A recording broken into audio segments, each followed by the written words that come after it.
உலகெங்கிலும் நடக்கும் முக்கிய நிகழ்வுகளை குறுஞ்செய்தி வடிவத்தில் தெரிந்து கொள்ள ஆதன் செயலியை டவுன்லோட் செய்யுங்கள். ஆதன் செயலியை டவுன்லோட் செய்ய டிஸ்கிரிப்ஷனில் உள்ள லிங்கை கிளிக் செய்யவும்.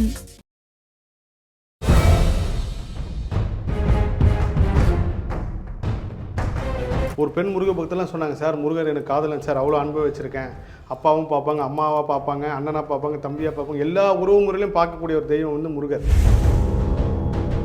மொழியும் அடியார்கள் கோடி குறை கருதினாலும் வேறு முனி அறியாத தேவர் பெருமாளே. முருகர்கிட்ட கோடி கோடியாக அவர் குறை சொன்னாலும் அவர் கோவப்படாமல் நம்ம கேட்டதெல்லாம் கொடுப்பாராம். அதில் ஒருத்தர் சொல்கிறார், இந்த ரோட்டில் நான் பல தடவை போயிருப்பேன், ஆனால் இப்படி ஒரு இருக்கிற இடம் தெரியாது, நீங்கள் வந்து ஃபஸ்ட்டு வீடியோ போட்டதுக்கப்புறம் தான் தெரிஞ்சுது அப்படின்ட்டு. அதுலேயுமே முருகர் அற்புதம்.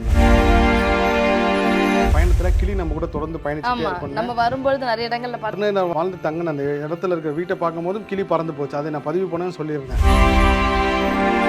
இப்பயும் சொல்கிறேன், நீங்கள் வாய் பேச முடியாத, காது கேட்காத, ஆட்டிசம் குழந்தைங்க, கண்பாட்டு குழந்தைங்க, எவ்வளோக்குள்ள அன்பு காட்டுறீங்களோ உங்களோட எல்லா கர்மாவும் மாறும். முருகருக்குன்னு ஒரு பையன் இருந்தாலும் அது அடங்கினா தான் இருப்பேன். ஆதன் ஆன்மீகம் நேயர்களுக்கு வணக்கம். உங்கள் பகுதியில் நடக்கக்கூடிய முக்கியமான நிகழ்வுகளை நீங்கள் தெரிஞ்சுக்கணும் அப்படின்னா ஆதன் செயலியை டவுன்லோட் செய்யுங்க. அதுக்கான லிங்க் டிஸ்கிரிப்ஷனில் இருக்குது.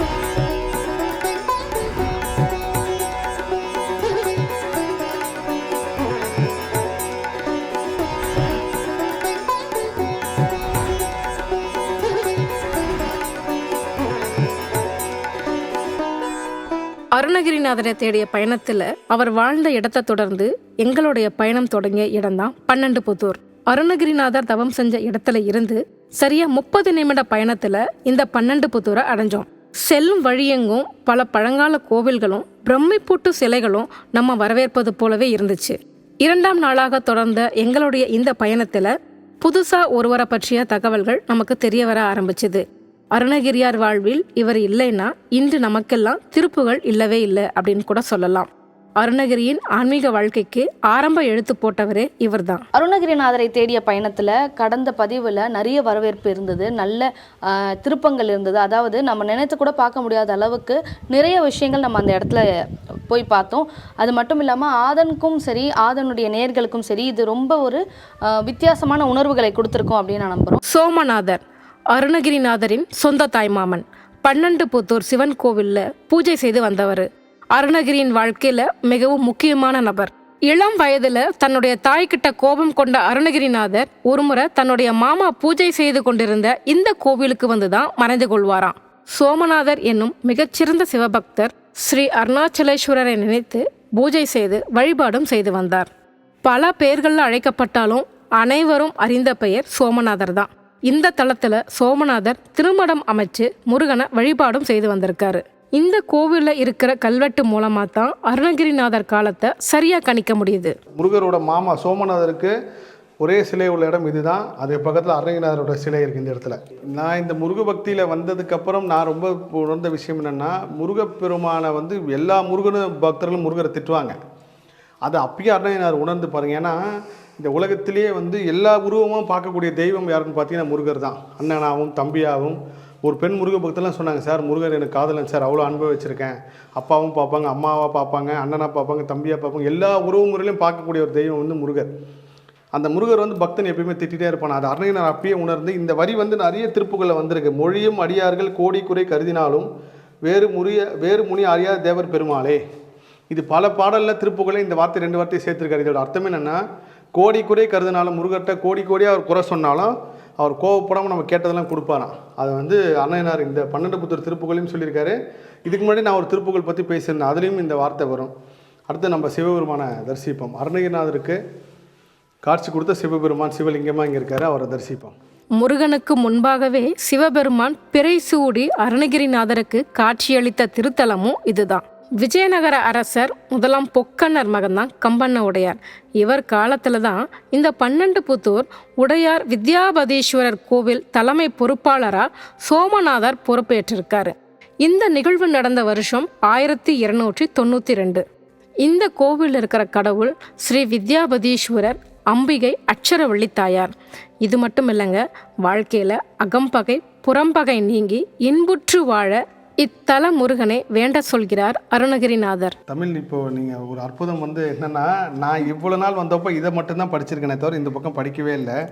முருக பக்தியில் ஒரு பெரிய அதிசயம் என்னென்னா, இந்த கோவிலுக்கு வரதுக்கு முன்னாடி நான் ஆசைப்பட்ட கோவில் வந்து குமரன் குன்றத்துக்கு போய் எடுத்து பதிவு செய்யணும். சென்னையில் இருக்கிற குமரன் குன்றம் வந்து பல முருக பக்தர்களுக்கு தெரியாது. அதுதான், ஆனால் முருகர் உத்தரவு இந்த இடத்துக்கு வரணும்னு சொல்லி அதில் பாருங்கள், இந்த பக்கம் இருக்கிற கல்வெட்டு வந்து அருணகிரிநாதர் திருப்புகழில் 12 புத்தூர் கோவில்கள் தான் கல்வெட்டு. இதில் இன்னொரு பெரிய ஆச்சரியம் என்னன்னா, இங்கே கீழே பாருங்கள், இந்த கல்வெட்டை பண்ணி கொடுத்தவங்க சிறுவாபுரி முருகன் அபிஷேக குழு. அதே மாதிரி இந்த கல்வெட்டு புகழ் மன்றத்தை உருவாக்கி தேடி கொடுத்தவங்க குமரன் குன்றம் சொல்லி இருக்குது. குரோம்பேட்டை கீழே அட்ரஸோடு இருக்குது பாருங்கள். இதை விட முருகர் நம்ம கூட இருந்து வழி நடத்துகிறன்ற ஒரு சான்று தேவைப்படுமான்னு தெரியல. ஒவ்வொரு வாட்டி நான் முருகரை பரிசோதிச்சுட்டே இருக்கும்போது முருகர் வந்து கன்னத்திலே ஓங்கி அற விட்டு சொல்கிற மாதிரி இருக்கும் ஒவ்வொரு அவரோட பதிலும். இதுதான் நான் தான் செய்கிறேன்ட்டு. அப்படி ஒரு பதில் தான் இந்த ஒரு பெரிய கல்வெட்டு.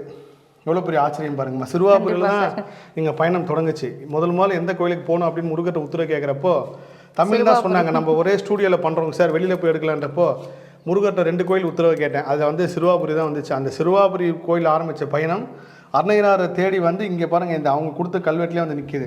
இந்த கல்வெட்டில் பார்த்தீங்கன்னா அருணகிரிநாதருக்கும் இந்த கோயிலுக்குள்ள சம்பந்தம், சிவபெருமான் அருணகிரிநாதர் காட்சி கொடுத்த எல்லா விஷயமும் இருக்கும் பாருங்கள். 12 புத்தூர் தல வரலாறு, சோமநாதரும் இன்னும் மிகச்சிறந்த சோமநாதர் தான் திரு அருணகிரிநாதரோட மாமா, தாய் மாமா. சோமநாதர் என்னும் மிகச்சிறந்த சிவனடியார் ஸ்ரீ அருணாச்சலேஸ்வர நியமம் தவறாது பூஜை செய்து வழிபடும் அருளாளர். இத்தலத்தில் திருமணம் அமைத்து அதில் முருகப்பெருமானை வழிபட்டு வந்தார். அறிவாளன், அமனர் குலக்காலன், அறியாத தவராஜராஜன், அவனி புகழ் சோமநாதன் என அவரது தவன் மேன்மையும் பக்தியும் அருணகிரிநாதர் இத்தலத்திற்புகளில் பாடி இன்புறுகிறார். இத்தலத்து கல்வெட்டு மூலம்தான் அருணகிரிநாதர் காலத்தை சரியாக கணிக்க முடிகிறது. விஜயநகர அரசர் முதலாம் பொக்கனரது மகன் கம்பனன் உடையார் காலத்தில் சக 1292, அதாவது கிபி 1348 வருடம் இந்த புத்தூர் உடையார் வித்யாபதீஸ்வரர் கோவில். இந்த சிவபெருமான் பேர் வித்யாபதீஸ்வரர் கோவில் மடாதிபத்திய காணியாட்சி நிர்வாகம் பொறுப்பை இந்த சோமநாதபுர ஜீயருக்கு அளித்தவுடன் அவரது தலைமுறையும் அதனை நடத்தி கொள்ள வழங்கிய வெளியீட்டு கல்வெட்டு கோயிலில் கருவறை வடக்கு வெளிப்புறம் இதெல்லாமே கோயில் ஹிஸ்ட்ரி. இதுக்கு கீழே பாருங்கள், இத்தலத்தில் அருள் பாலிக்கும் ஸ்ரீ வித்யாஸ்வரர் எல்லா வித்தைகளும் கலைகளுக்கும் அதிபதி ஆவார். எழுத்து வடிவமான அம்பிகை அச்சரவல்லி இங்கே சிவபெருமான எல்லா வித்தைகளையும் உபதேசம் பெற்றவர். எனவே இத்தல அம்பிகையும் பெருமானும் இதெல்லாமே இந்த கோயிலோட வரலாற்று. இங்கு சிவபெருமானின் எல்லா வித்தைகளையும் உபதேசம் பெற்றவர். எனவே இத்தலத்து அம்பிகையும் பெரும்பாலும் நாமெல்லாம் அறிவாற்றோடு திகழ அருள்பாலிப்பவர்கள். வாழ்வில் அகப்பகை புறப்பகை நீங்கி இன்புற இத்தலம் முருகனை வேண்டுகிறார் அருணகிரிநாதர் இங்கு வேண்டியிருக்கார். இது வந்து ஒரு மிகப்பெரிய அதிசயமான ஒரு இந்த கோவில். அதாவது நாங்கள் எதிர்பார்க்கவே இல்லை சார். அதாவது பிரபலமான கோவிலுக்கு நம்ம வரோம் அப்படின்னு ஒரு பதிவு போட்டோம்னா அங்கே 1000 கணக்கானவர் இல்லை 100 கணக்கானவர் வர்றது வந்து அவ்வளோ பெரிய விஷயம் கிடையாது. ஒரு கிராமத்துக்குள்ளே எங்கனே தெரியாது, நாம தான் போய் கண்டுபிடிக்கணும் அப்படின்ற ஒரு அதில் நான் ரொம்ப கவனமாக இருந்தேன். ஏன்னா எப்பயுமே எந்த கோவிலுக்கு போனாலும் நான் ஒரு காணொலி பதிவு செஞ்சுட்டு போவேன். பட் ஆனால் இந்த கோவிலுக்கு வந்து நான் சொல்லலை. ஏன்னா போன வருஷம் நான் வரப்போ அந்த பாதை அவ்வளோ கரடுமுரடாக இருந்துச்சு. கிட்டத்தட்ட மலை அடிவாரம் பாதை தான், சரியான ரூட்டு தெரியாமல் நாங்களே ரொம்ப திக்கி திணறி போராடி தான் வந்தோம். அப்போது அந்த குமாரன்றவர் தான் எங்களுக்கு ஹெல்ப் பண்ணி கைட் பண்ணி கொண்டு போனார். அப்போ இந்த மாதிரி நம்ம ஒரு காணொலி பதிவு பண்ணோன்னா, சமூக வலைத்தில் பதிவு பண்ணால் கண்டிப்பாக எல்லோரும் வரணும்னு நினைப்பாங்க, பார்க்கணும்னு நினைப்பாங்க. இல்லை பெண்களும் வருவாங்க, தாய்மார்களும் வருவாங்க, அவங்களுக்கு இடைஞ்சல் ஆகிடக்கூடாதுன்னு சொல்லி தான் சோஷியல் மீடியாவில் காலையில் மட்டும் ஒரு வீடியோ போட்டு அதுக்கு முன்னாடி நாள் வந்து வாட்ஸ்அப் சேனலில் போட்டேன். இந்த மாதிரி நான் நினச்சேன் நம்ம வாட்ஸ்அப் சேனலில் இத்தனை பேர் இருக்காங்க, ஒரு 500 பேரில் ஒரு 200-300 பேர் குறைஞ்சபட்சமாக இருப்பாங்க திருவண்ணாமலை அந்த பகுதியில் சுற்றி, அவங்க மட்டும் நம்ம பார்க்கலாம். ப்ளஸ் அங்கேருந்து ஒரு பொருள் ஒன்று கொடுக்கணும்னு சொல்லி நான் எடுத்துகிட்டு வந்தேன். அங்கே சந்திக்கிற அதில் யாரை சந்திக்கணும்னு நினச்சி கொடுத்தோம் அந்த பெண் முருக பக்தரே வந்தாங்க. முதல் வேல் வந்து அவங்களுக்கு தான் நான் கொடுத்தேன். அப்போ பார்த்தீங்கன்னா டி நகர்லேருந்து ஒருத்தர் வந்திருந்தார், ஒருத்தர் குன்றத்தூர்லேருந்து வந்திருந்தாங்க. அது ஒரு பெரிய ஆச்சரியம். அதுவும் அந்த இடத்துக்கு தேடி கண்டுபிடிச்சி வந்துட்டாங்களே, அந்த முருக சக்தி இல்லாமல் சத்தியமாக வாய்ப்பு இல்லை. ஏன்னா அந்த வயசானவங்க முதல் கொண்டு நீங்கள் பார்த்தீங்கன்னா எவ்வளோ பெரியவங்க வயசானவர்கள் எவ்வளோ பேர் இருந்தாங்க. அதில் ஒருத்தர் சொல்கிறார், இந்த ரோட்டில் நான் பல தடவை போயிருப்பேன், ஆனால் இப்படி ஒரு இருக்கிற இடம் தெரியாது, நீங்கள் வந்து ஃபஸ்ட்டு வீடியோ போட்டதுக்கப்புறம் தான் தெரிஞ்சுது அப்படின்ட்டு. அதுலேயும் முருகர் அற்புதம் தான். கண்டிப்பாக எந்தெந்த காலகட்டத்தில் எது வெளியில் வரணுமோ அது வந்திருக்கும். கண்டிப்பாக சார். அதை தொடர்ந்து இன்றைக்கி நாம் அருணகிரிநாதருக்கு சிவபெருமான் காட்சி கொடுத்த இந்த தலத்துக்கு வந்திருக்கோம். இந்த தலத்துடைய சிறப்புகள் பற்றி சொல்லுங்கள். இந்த தலத்தோட சிறப்பு என்னென்னு பார்த்தீங்கன்னா, இப்போ நம்ம இருந்தது வந்து மெத்தைவாடி என்கின்ற முள்ளன்ற பகுதியில் இருந்தோம். அங்கே தான் அவர் பிறந்தார், வளர்ந்தார், சிவபெருமானை பூஜிச்சார்.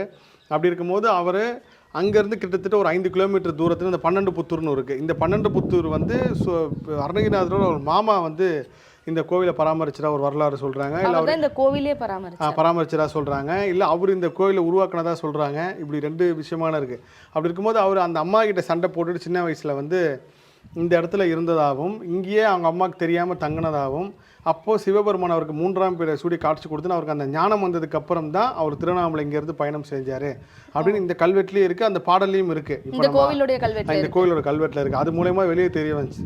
இது எல்லாமே எப்படி தெரிய வந்துச்சுன்னு பார்த்தீங்கன்னா, அந்த 1918 கோபிநாத்ன்ற ஒரு தொல்பொருள் ஆராய்ச்சியாளர் தான் கல்வெட்டு மூலயமா எடுத்து வெளில சொல்கிறார். இந்த கோவிலை பற்றிய இந்த கோயிலை பற்றிக்குள்ள இருக்குது. இந்த கோயில் கல்வெட்டுலையும் அருணகிரிநாதர் பற்றின இருக்குது. அதே மாதிரி அவர் பாலமுருகன் நான் சொல்லியிருந்தேன். அருணகிரிநாதோட இயற்பெயர் வந்து அண்ணாமலைநாதர். அந்த விஷயம் கூட நிறைய பேர் தெரியாதுன்னு சொல்லிட்டு சொன்னாங்க.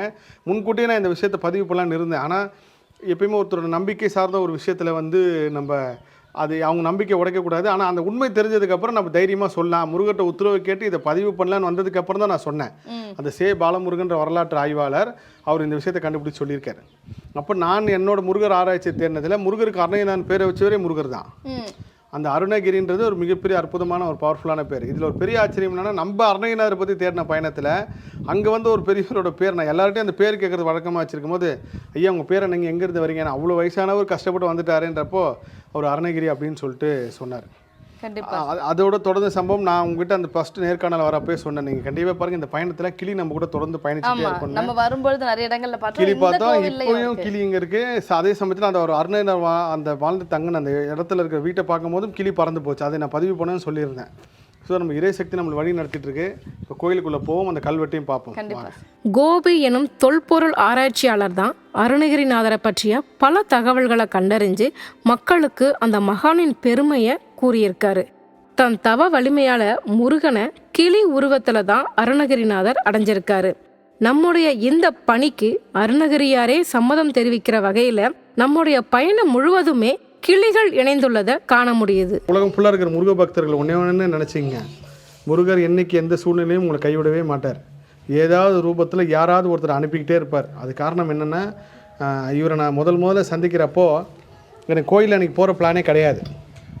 இந்த ஒரு சில படங்கள்லாம் பார்த்துருப்பீங்க, எங்கேயோ போக வேண்டிய யாரால் டக்குன்னு கார் நின்றோம் நடுவில், அந்த மாதிரி வேறு எங்கேயோ போக வேண்டியவன் ஏதோ ஒரு மனம் மாதிரி அன்றைக்கி நான் கோயிலுக்கு போயிட்டு போகலான்னு சொல்லி வரப்போ நைட் பள்ளியறையில் ஒரு ஐயா வந்து என்னை பின்னாடி வர கிட்டத்தட்ட ஒரு 10-15 முருக பக்தர்கள் வந்தாங்க. அப்போ நான் யார்கிட்டையுமே வந்து எல்லாருக்கும் நம்பர் கொடுத்துட்டு காரில் பேசினப்போ இவரை பார்த்த உடனே இவர்கிட்ட பேசினப்போ அவர் சொன்னார், ஒரு குழந்தை, தெய்வ குழந்தை, வாய் பேச முடியலன்னு சொல்லி. அப்போது முருகர் உத்தரவு வந்து அவருக்கு ஒன்று சொன்னேன். அவர் வாழ்க்கையில் வடபள்ளி முருகர் என்ன அதிசயம் பண்ணார்னு அவரே அவர் வாயில் சொல்லுவார். கேளுங்க ஐயா, சொல்லுங்கள். உங்கள் பேர் சொல்லி பேசுங்க. என் பேர் கோவிந்தராஜன்.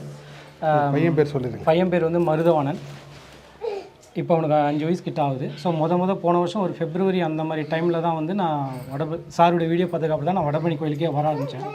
ஸோ அதுக்கப்புறம் ஒரு கட்டத்தில் என்ன ஆயிடுச்சுன்னா, இவரை பார்க்கணும், நேரில் சொல்லணும், நம்ம குறைய சொன்னால் சரியாகும் அப்படின்னு நான் கோயிலுக்கு வந்து எப்பயுமே தேடிட்டுருப்போம். ஸோ ஒரு கட்டத்துக்கு அப்புறம் என்ன ஆயிடுச்சுன்னா, சரி நம்ம முருகருக்கு மனசு வச்சா எல்லாம் நடக்க போகுதுன்னு சொல்லிட்டு முருகரை நம்ம வந்து நல்லா கரெக்டாக வேண்டிகிட்டு இருந்து அப்படியே சுற்றி வரப்போ திடீர்னு பள்ளியறை பூஜையில் உட்காந்து நம்ம வேண்டிகிட்டு இருக்கோம். அன்றைக்கி வந்து ரொம்பவே என்ன அறியாமல் ரொம்ப மனமுருகி வேண்டி கண்ணில் தண்ணியே வந்துடுது எனக்கு. ஸோ அப்போ திடீர்னு வந்து பார்த்திங்கன்னா திரை போட்டு விளக்குற நேரத்தில் இவர் கரெக்டாக அந்த கருவறைக்கு பக்கத்தில் வந்து நிற்கிறார்.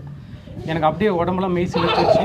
ஸோ அதுக்கப்புறம் முடிஞ்ச உடனே போய் அவர் வெளியில் போய் பார்த்தேன், நம்பர் கொடுத்தாரு. அதுக்கப்புறம் பேசினார். அப்புறம் ஒரு 2-3 நாள் கழித்து தியானத்தில் வந்து சில நல்ல விஷயங்கள் சொன்னார்.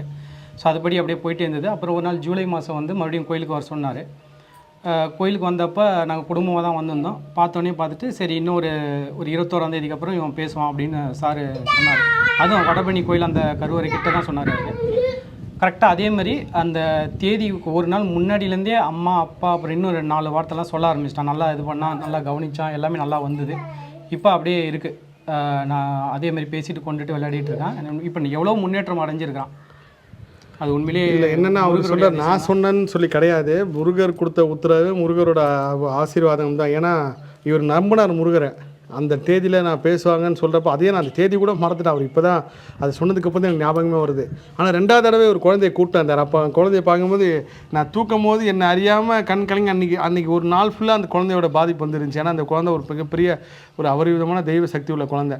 நான் அவர்கிட்ட இப்பயும் கேட்பேன், மருதவாணன் எப்படி பேர் வச்சிங்க, அவ்வளோ சீக்கிரம் எல்லாருக்கும் அந்த பேர் அமைஞ்சிடாது. அந்த குழந்தைய கூப்பிட்டு வந்திருக்காரு. அவர் ஜாலியாக விளையாடிட்டு இருக்காரு.